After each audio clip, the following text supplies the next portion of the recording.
Recording in progress. There we go. Hi, my name is Larry Bolt, and I have the privilege of being the president of this association, Mid-Vancouver Island Electric Vehicle Association. Barbara in the back here is our immediate past president and our current secretary. And Lori's our past secretary. She's moved on to some other wonderful things. And Frank is one of our board members. And so today we're talking about EV 101. So just to give you an idea how EVs are the same yet from gas cars, but yet they're different. We're going to talk about the types of EVs, the suitability of various needs, pros and cons, and what the future holds. And this PowerPoint was created by one of our members in Victoria, Jim Heinsohn. And he's done a phenomenal job putting it all together for us. Okay. This was working. Isn't that the way, huh? Okay. Well, the old-fashioned way, I guess. There we go. So it is what it is. OEMs, which are the original equipment manufacturers, and their state of readiness for EVs. Some are ready, some are not. There we go. Now I got it working. So what's the same? Click D or put it into drive and away you go.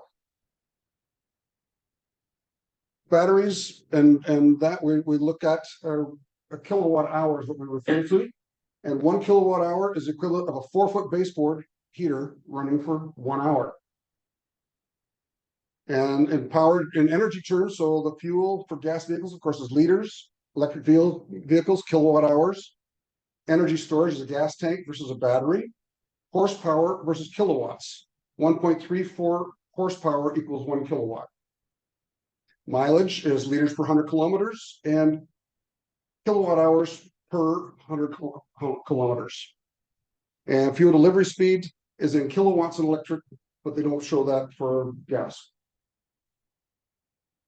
So regenerative braking. A lot of people don't quite understand what regen is. And what it is where's my little toy here? Let's see if it's going to work for me. Oh, there we go. Oh, it doesn't work on the television. Okay. So on the left here, you see the foot on the brake. It turns the motor into a generator that slows the vehicle down. And mechanical brakes are fully functional, but used far less often. And quite often, like my vehicle, which is a Hyundai Kona, when I let off of the accelerator, you feel it slow down because the motor is now slowing down the vehicle. So it's called one pedal driving. So I have mine set to maximum regeneration, and it takes me almost to a complete stop without touching my brakes. Yep, sure. No, this is showing using the brake, because the brake also does regen as well. Yeah. That's correct. Yeah. Yeah. This is showing them putting their foot on the brake, but it could also be them easing off the accelerator. You know, he's drawn it this way. And what it does, it regenerates power back to the battery. So when I go downhill, or a good example is Barbara and Glenn go to Kamloops quite often in their electric vehicle. When they're coming down the Coquihalla, they gain a lot more electricity back into their gas cars. Of course, don't put gas back into your gas tanks. You have a question? All the electric. Yes. Yeah. And we see a lot of myths out there. So there's not enough lithium to make electric vehicles. That's a myth. There is plenty of it worldwide. Batteries need to be replaced every few years. Yes. Is going to be Canadian lithium. That's correct. Yeah. Yes. And they don't need to be replaced every few years. We were talking about that this morning. There's Teslas that are being used as taxis in the world. I know I was in one in Amsterdam a number of years ago before COVID, and it was a Tesla, and I think it was about 8 years old, still had the original battery and had hundreds of thousands of kilometers on it. So, you know, if you take care of things, they last. Batteries are toxic. Well, then I better get rid of my cell phones. It's the same kind of battery. So they're not toxic, and they cannot be recycled. Well, there's Li-Cycle in Ontario right now that's recycling them. There's a new plant in Quebec being built. And what they do, they take the minerals out of there, and all those minerals, like lithium and that, can go back into batteries. They recycle it right back in. Yes, Frank?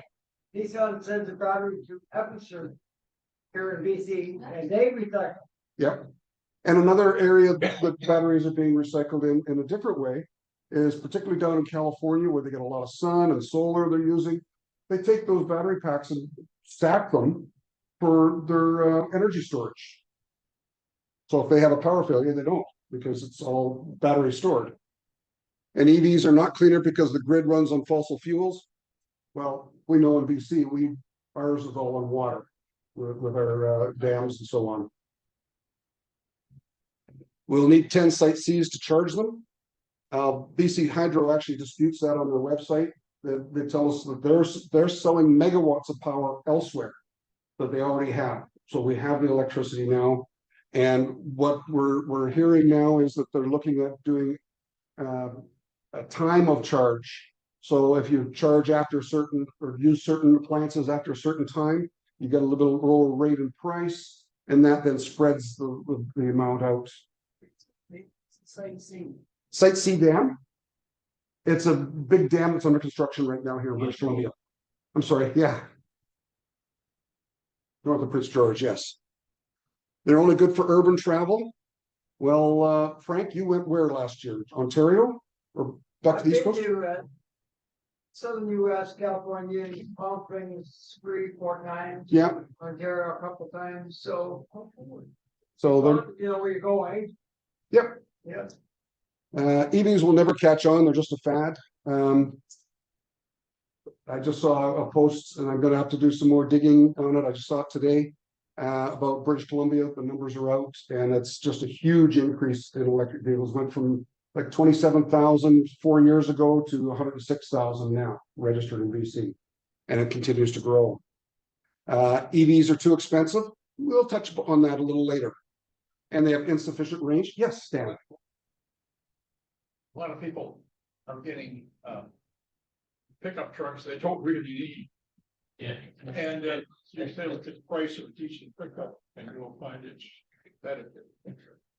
Yes. And you've got the Ford pickup as well as out there now. Get one. Yeah, well, there is a wait list, yes, to get the Ford pickup trucks. Yeah, yeah, one of our members from Parksville has one. So That's one that also can serve an emergency for your house. yes, the pickup truck can serve as an emergency for your house. There's several vehicles out now that do that. It's called vehicle to load, V to L. And what it is, you have an adapter that during a power failure, you plug into your vehicle, run an extension cord into your house, and you got your power in your house. So there's Hyundai has some of those out now, and the Hyundai Kona, the 2024 model in their top of the line, will have that apparently. I just saw a thing this week from Hyundai on that. And insufficient range, well, as I say, there's lots of range. Some of them, when they first came out, were very short range, you know, like the Nissan Leaf. When they first came out, they were a 30 kilowatt battery, great for urban travel, a little more challenging to travel long distance, but that can be done. So the different types of EVs, there's mild hybrids, but they're not actually EVs. So they have no electric mode. It's either a 12 volt or a 48 volt system. May have smaller engines with turbo assist. And their objectives is to get some gas mileage and better emissions. They have the stop-start systems, larger integrated generator, a second or longer 12 volt or added 48 volt battery, and some have regenerative braking. It gives a couple of models here, Chevrolet Malibu and the Audi A6. And the pros, small fuel economy, and there are some emissions gains. Cons, added cost and complexity to make them, and there's no full electric operation. Hybrids, the electric is only at a low speed. So that's when you see it happen, like in the Toyota Prius. And again, you're getting higher mileage, lower emissions. And same thing on the, it has a small battery pack, 1 to 2 kilowatt hours, and regenerative braking, and some have turbos added. Pros, small fuel economy gains. It varies depending on the vehicle. Some emission reductions. And the cons, they're added cost and complexity and no sustained electrical operation. So plug-in hybrids, this is what I started with personally. I had a Ford C-Max Energy, it was called. They're discontinued now. It had about 25 to 30 kilometers of electric range. But what they did, it was a hybrid, and then they decided to do a plug-in hybrid, and they took the battery pack and put it in the back storage area. So you had about this much storage for your groceries. It was really kind of it was a hatchback, but it was small. So they have a larger size electric motor and a mid-size battery pack, 15 to 18 kilowatt hours. So for example, average right now, we're looking at about 60 to 70 kilowatt hours in a vehicle's battery. Some may have turbos added, and some have fast charging. The Mitsubishi Outlander that you see in the picture there, that has fast charging available for it. Pros, full electric operation. You get fuel economy gains depending on how much you use your electric. Emissions reductions, GHGs, and that gain depends on how much you're using the electric portion of it. And reduced engine maintenance costs per 100 kilometers. The cons, gain added cost, and the 240 volt level 2 charging is extra on some models. So full battery electric vehicles, it's electric at all speeds, no gas engine. Objectives is to reduce all the emissions and lower operation and travel cost. It has an electric motor for propulsion, anywhere from 24 to 100 kilowatt hours. Regenerative braking is standard, and most have fast charging, DCFC, and capability as a standard feature. Pros, full electric operation. Your GHG emissions are eliminated completely. Low per kilometer energy cost. So from Nanaimo to Victoria, it costs about $2.40, charging at home. And low degree of complexity. They're safe, they have great performance. The cons are highest purchase price, but lower cost of total ownership. And potential range issues depending on the daily driving needs. Barbara. It's lower maintenance cost, and that's part of the lower overall. That comes into it later here. Yeah. So originally they come up with an air-cooled battery management system. And now we're seeing the liquid cooled. So the air-cooled, we found this shows an example of an air-cooled battery. And most EVs now use the liquid temperature management. The older ones that didn't, be like a Nissan Leaf. And I'm not sure, does anyone know if Nissan is changing that in theirs? Yeah. They've changed it? Yeah. Good. And the Nissan also uses what's called CHAdeMO or CHAdeMO fast charging system. It's expected to be phased out in the long term. The remaining manufacturers are switching to what's called CCS, combined charging system. And that's switching out. Yes. Is that one plug that's across the street? Across the street where we're referring to Dan. Canadian Tire, that's charging system. No, you're looking at the J plugs there at Mark's Work Warehouse. Yeah, Electrify Canada, they have CCS and they have one CHAdeMO. Yes, yeah, because there was the Nissan Leaf was using that, and also Kia was using it on some of their models, older models. So have you seen anything about an adapter for us for leaf owners? An adapter for a Leaf owner, so taking a CHAdeMO to a CCS. I have not seen that. No. So turbos are part of many new gas engines and hybrids to provide more power to compensate for the smaller engines. They're wear about 250,000 RPM. Unintended consequences due to higher cylinder pressures, and they're expensive to replace. Misleading zero emission claims. some of them are claiming with hydrogen that they have zero emissions.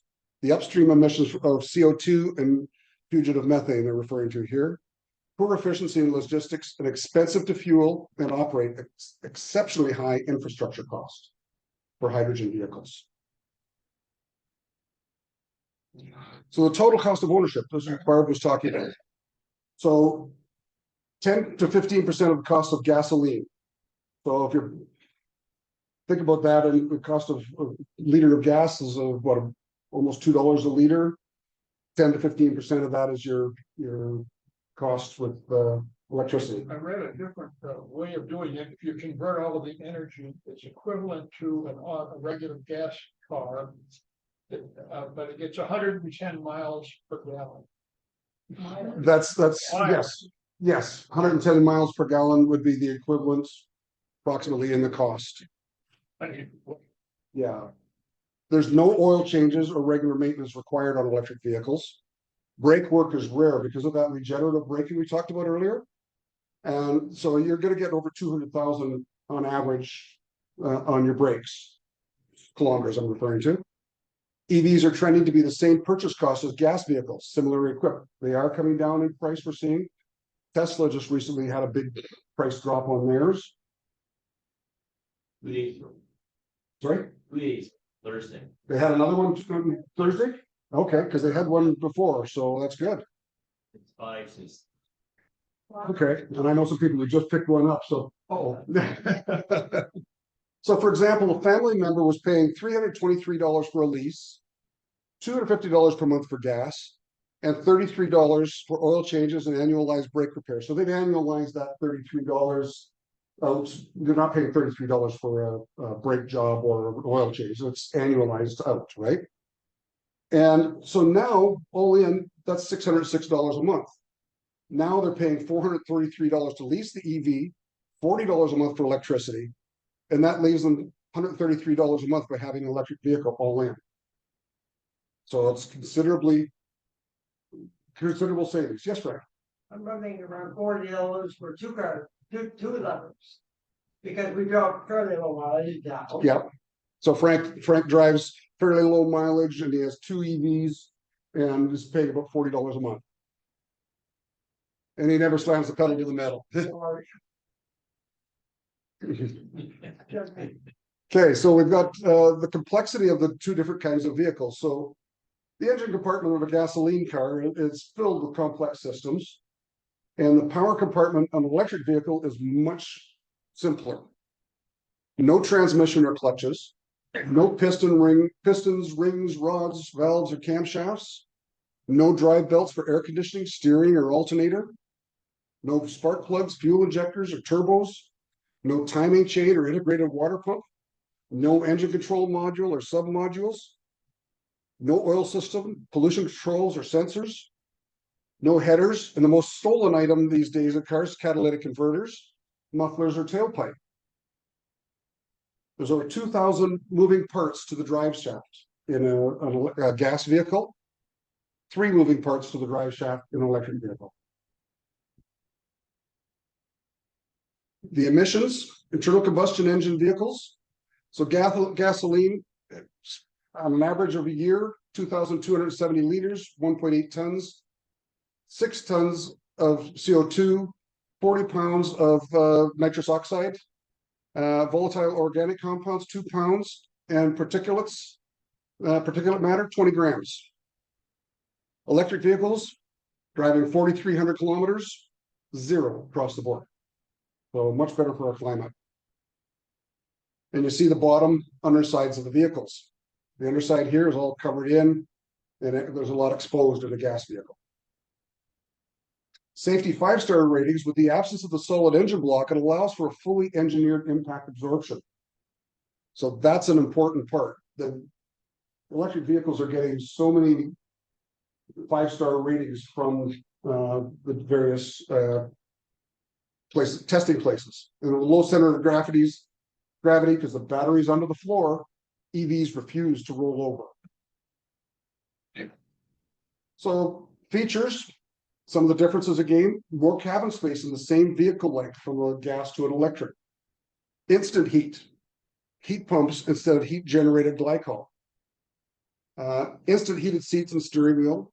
I mentioned earlier the one pedal driving, which is what is optional with your regenerative braking.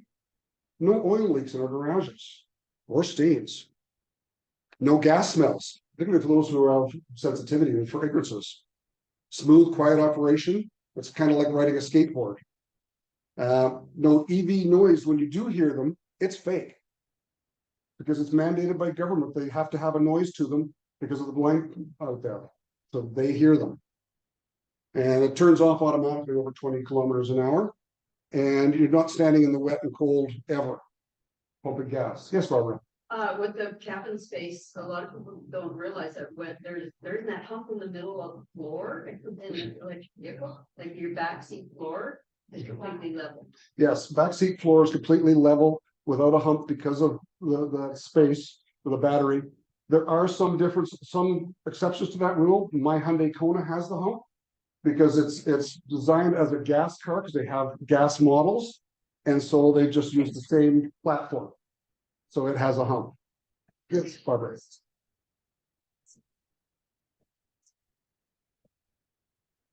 Yes. Yeah, no exhaust fumes to smell. Yes. Yeah. Yes, to sit in the car in the garage. Yes, Dad. So, Yes. No. and it was so bad I couldn't do anything. And we didn't have air conditioning in the house, so I went out, started the car with the air conditioning And the garage. and the garage door. Yeah, yeah. A hot summer, that's a great thing to do. You can go sit in your car, put the air conditioning on in the garage, and you're not going to die from the fumes. It's nice on the ferry. In hot weather, you can see your car here. Nice on the ferries, yeah. You can sit on your car on hot days. Yeah. So reliability and confidence. Absence of major components that wear out, as mentioned earlier. No transmission, water pump, exhaust, or excessive wear on brake systems. Absence of severe heating, cooling cycles. Electric vehicles always start. You know how you go up north in the cold weather and they can't start their car because they forgot to plug in the block heater? Electric cars are still starting in that weather. Electric motors are virtually immune to ambient temperatures and moisture. And a large area of the body is completely covered with plastic panels, as I pointed out a few moments ago. Anticipated EV body lifespan is 20 to 30 years, with drivetrains routinely capable of 1 million miles. So performance, EVs are more responsive and fun to drive. Electric motors provide 100% of the available torque right from the get-go. Whereas gas cars, you have to work your way up to it. That's why when you go on YouTube and you see videos of Lamborghini against Tesla on a quarter-mile racetrack, Tesla's way ahead of them. Lamborghini will catch up right near the end, but Tesla generally wins those races. And superior cornering with the battery located below the half shafts lowers that center of gravity, makes it very good for cornering. Technology on screen, there's trips and charging plans, vehicle functions, cabin controls, over-the-air updates, OTA. Some vehicles have that. Tesla's the pioneer in that. Internet and video. With Tesla, you can have your Netflix playing while you're driving. Not recommended, no. Internet and video, I mentioned charger, they'll tell you where your charger locations are. Your charging, it has charging timers built in. Vehicle to load backup power, I was mentioning earlier. And it's quite interesting because it'll go back to, you can, with that as well, you can plug into another EV to give them a slow charge back out of your battery if they need it. So the dedicated EV vehicle architecture, it's a longer wheelbase in the same vehicle length. It gives a better ride, larger cabins, and frunks, front trunks. That's in some models. This is showing a Tesla. They're well known for that. Some of them have smaller ones. The Ford Mustang is a much smaller one. The Ford Lightning pickup truck is massive. You can put a person into it. Relocation of the HVAC. So you can see where on the left here, where the gas vehicle, all your HVAC is under your dashboard, whereas it can be relocated and give you roomier cabins with an EV. And this is showing in the bottom here, this is Lucid Air, which is a high-end company that is competing with Tesla in the $100,000+ range dollars. So can an EV meet the consumer's needs?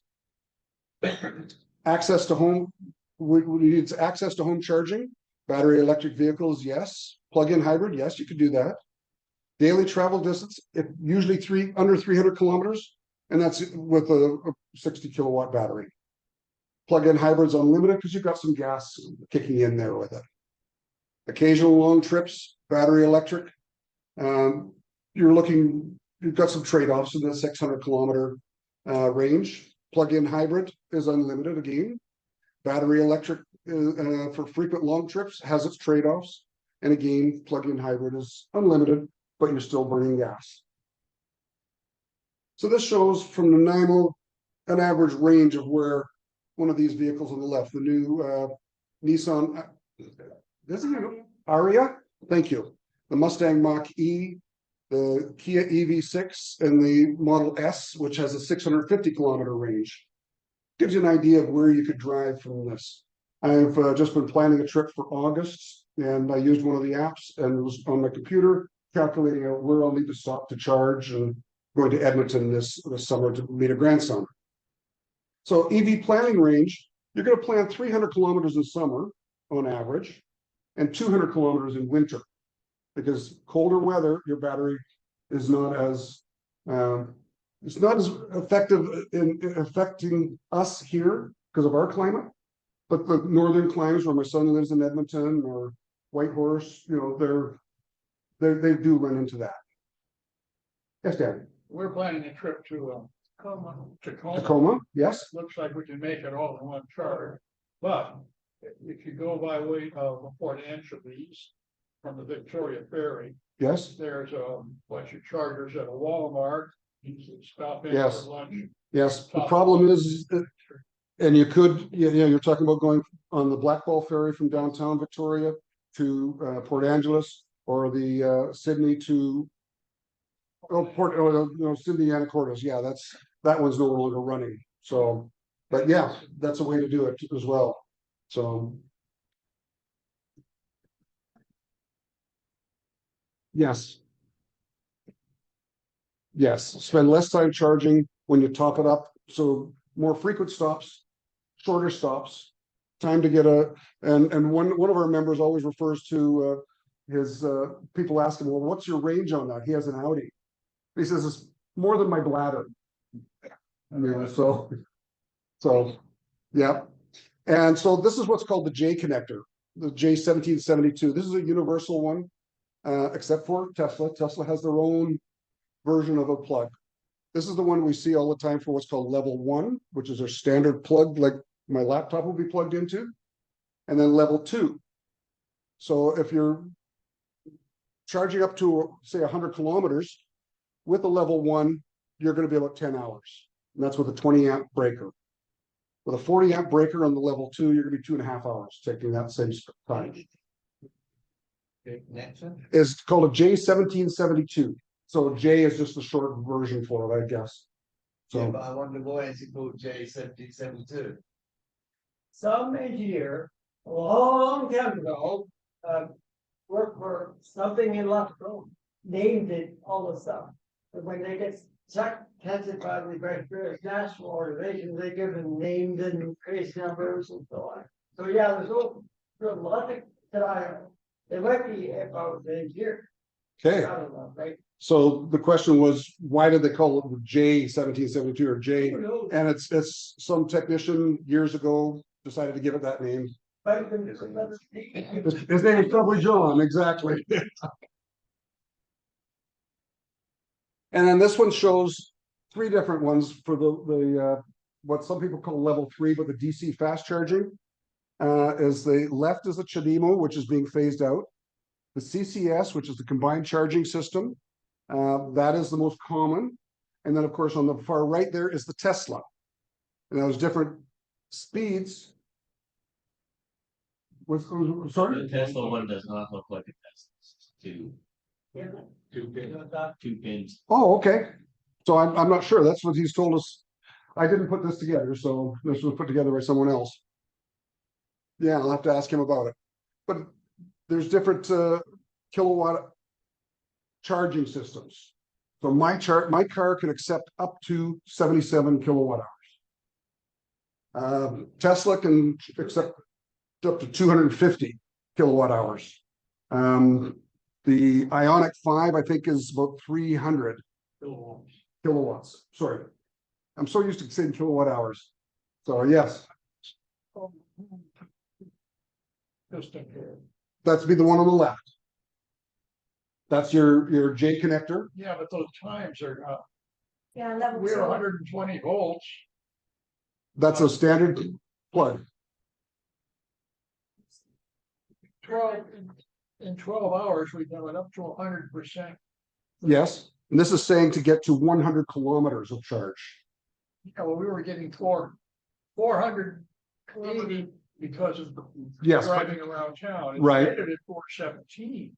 yes, it's rated. Yes, I understand what you're saying. Your vehicle's rated at 417, but if you went down to 317 and charged it back up to 417, that would be your time with a level 1, is what they're saying.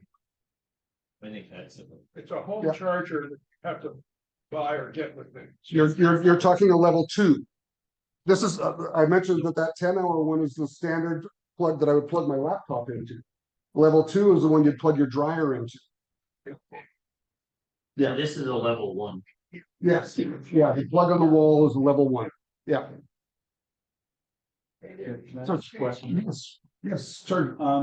For those, do you, on, when you buy a new EV, do you get both of those, so do you get a J connector and one of the other ones? No. You'll be given, most cars include the level 1. Okay. They have a little pack there for you. You purchase a level 2, which has the same plug Right, that goes into your vehicle. These other plugs are at the charge stations. Now, if you go to, say, for example, Mark's Work Warehouse, right, they have, there's Canadian Tire has the level, the DC fast charge, so that's gonna be the CCS and the Chademo, right, or Chatamo. And then you go to Mark's and it'll have this J connector. which is lower. It's a lower level, but it works for 2 different levels. The level 1 plug into your wall and the level 2 that is your 240. So every charger has electrical lockouts. No power will flow unless connected to a vehicle. Every charger has electrical lockups. Once active, the connector cannot be removed without the power being turned off. When connected, the vehicle cannot be driven. Circuit ground fault detections and power cutoffs, ongoing communications between the vehicle and the charger, and any anomalies that show up, the power is automatically turned off. So this is our level 2 at DCFC in British Columbia. And well, not British Columbia, more of the island. You can see there's lots of them on this island. Now, I always say, some people tell me that, oh, there's not enough infrastructure. I don't want to buy an electric car until they have more infrastructure. If you think that the first Leaf was the first ones really in Canada, and then Tesla came the next year. So it was 2011, 2012. So that's 11 and 12 years ago. We've built up this infrastructure in that 12 years. I think we've come a long way, but we got a long way to go. But we're really got a good jump on it. And this shows all the fast chargers throughout the province. It was a hot spot. I didn't realize they went to the left. Not the Up one here? I can't make it out on the screen there. Yeah, I'm not sure. Yeah. The Skeena River along there towards Prince Rupert.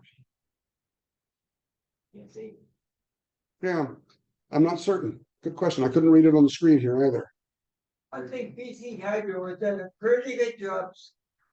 BC Hydro has got lots throughout, yes. And this is showing DC fast chargers in the US and some of touching into Canada. They're all over the place in the US. And conventional fast charger installations are lagging behind EV adoptions. you know, but as I say, we're building as we go. This is a non-Tesla network, and it's usually 1 to 2 locations per outlets per location. This is the Tesla supercharging network. And Tesla's keeping up with their EV adoption demand and has started to add compatibilities for other EVs. So they've got stations that will have that CCS combined that you can plug in. I'm not sure, I haven't tried it. I don't know if it's even in Canada yet. Yeah, okay, but when it does come, I'm not sure what the costs will be, but I'm sure Mr. Musk will want to make some money on it. So the different body types. In battery electric, we've got the sedans, the crossovers, the SUVs. Pickups came out in 2021, and off-road, we saw some Jeep coming out this year. Plug-in hybrids, pretty much all the same there. Well, arguably, Rivians. Yes, yeah, and the Hummer. Yeah. Yeah, I've only seen one Rivian on. yeah, so I haven't seen one myself, but I know Oh, it was just people- yesterday. So. Was it? Yeah. That was the first time I saw one yesterday. So this is giving some examples here. The Ford Escape line has a plug-in hybrid and a hybrid. They used to have the Ford Focus. They've discontinued it as a battery electric vehicle. I mentioned the C-Max. It was discontinued, which is a plug-in hybrid. And also they had another sedan that was a plug-in hybrid. Now their third generation, which third generation refers to vehicle with a dedicated EV chassis. So my Kona is not a dedicated EV chassis. So mine would not be considered third generation, even though it is full battery electric. But the Mach-E. And then there's the argument, you know, it doesn't look like a Mustang, so it shouldn't be a Mustang because it's a 4-door. I don't know. That's just people's personal opinions. Kia, the Niro line, and then now they have the EV6, which is their third generation one. Yeah, and soon to come the EV7. BMW, they don't have a hybrid, but they've got a plug-in hybrid, the 330 line. The i3 is discontinued, and the i4 is the third generation battery electric. Tesla has always been. Now you'll notice they have an S, a 3, an X, and a Y, and unfortunately, Ford got the Mach-E, so they had claimed that name, the E, because he wanted it to be an E instead of a 3. So you can spell that out if you want. He put the 3 as a backward E. He wants his cars to be sexy. So electrified options, more examples, Honda. They're looks like they're going to come to the plate now with in 2024 with a Honda Prologue. They've never had a full battery electric other than the Clarity, which was very short-lived. What 30s? I thought it was only a plug-in hybrid, but Oh, it's 30, not here's, yeah, but is yes, like the gas electric, yeah, plug-in hybrid electric. Toyota, they've now got I call it the alphabet one, the BZ4, BZ4. They've come out with those. They're actually quite a nice one. They were producing the RAV4s only for the United States. As you do see them around here because there are dealers who will bring them in from the States and convert them over with daytime running lights and so on. And so, but they are coming back with the RAV4 in a full battery electric. So operating costs, I mentioned earlier, $2. yeah, Sorry? yeah, Ionic 5. The Ionic 5? What? Yes, there's a lot in town. One of our members has one. Yeah. So battery electric vehicle operating cost would be about $2.40 for 100 kilometers, no oil changes, and low brake frequency replacement. Plug-in hybrid is about $8 per 100 kilometers because you've got electric kilometers mixed in there. And you have oil changes and a lower brake frequency for replacement. The features, battery electric, they're all available. More standard features than what the plug-in hybrids have, we're finding. Now, when you go to buy a vehicle, how much can you get? Government of Canada on a plug-in hybrid offers $2,500. You get that right at the dealer, or a battery electric $5,000. Clean BC, go electric, which is our BC government one, is 2,000 for a plug-in hybrid. Now they do have a floating rate there, adjusting, so there's some vehicles will be a little bit higher, depending on the battery size. But $4,000 for the battery electric, and that is based on your annual income. So that's adjusting by the annual income.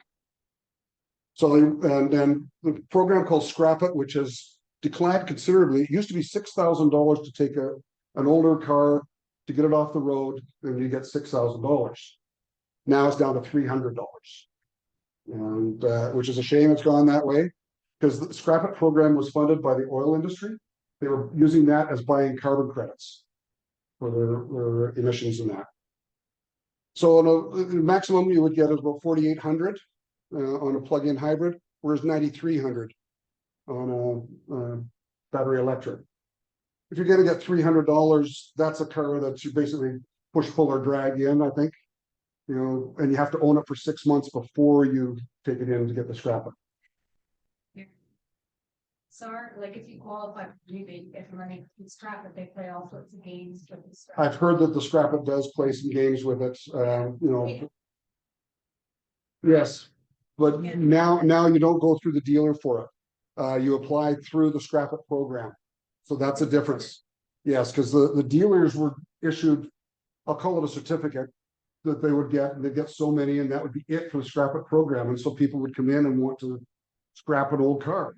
Some people will buy a car 6 months in advance, a beater, and just so they'd be able to get the Scrap It later. And they'd buy it for a couple $100 and then trade it in for 6,000. And that's what some people were doing, but that program is no longer available, unfortunately. Price of the car too, whether you get those rebates. Yes. Some of them, they are based on the base unit price. So when you look at Kia EV6, for example, their lowest model is $45,999, because 45,000 is the cutoff where, okay, the cars don't qualify anymore. But if the base model is within that, under that 45,000, then you're good to go on any other model above that. With, you know, so you can get to a GT model, etc. Currently, we're seeing long delivery times. Some models are already sold out for 2023. Some OEMs are years behind with their EV supply chains. Waiting times are likely to get longer as demand increases. So worldwide chip shortage is also affecting that. It affects the gas vehicles as well. Consider getting on multiple waiting lists with a refundable deposit.